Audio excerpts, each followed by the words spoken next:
ముస్లిం సోదర సోదరిమణులకు పవిత్ర రంజాన్ శుభాకాంక్షలు. మత గురువు ముహమ్మద్ ప్రవక్త చూపిన మార్గాన్ని అనుసరిస్తూ 30 రోజులు కఠోర ఉపవాస దీక్షను పూర్తి చేసిన మీ అకుంఠిత దీక్షకు నా సలాం. ఒకవైపు ఆధ్యాత్మికత, మరోవైపు సర్వమాన సమానత్వం, సేవాభావం చాటి చెప్పేదే రంజాన్.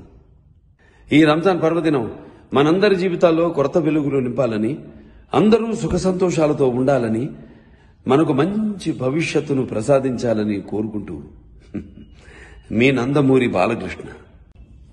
ముస్లిం సోదర సోదరిమణులకు పవిత్ర రంజాన్ శుభాకాంక్షలు. మత గురువు ముహమ్మద్ ప్రవక్త చూపిన మార్గాన్ని అనుసరిస్తూ 30 రోజులు కఠోర ఉపవాస దీక్షను పూర్తి చేసిన మీ అకుంఠిత దీక్షకు నా సలాం.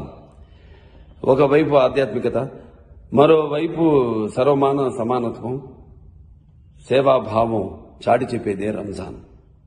ఈ రంజాన్ పర్వదినం మనందరి జీవితాల్లో కొత్త వెలుగులు నింపాలని, అందరూ సుఖ సంతోషాలతో ఉండాలని, మనకు మంచి భవిష్యత్తును ప్రసాదించాలని కోరుకుంటూ మీ నందమూరి బాలకృష్ణ.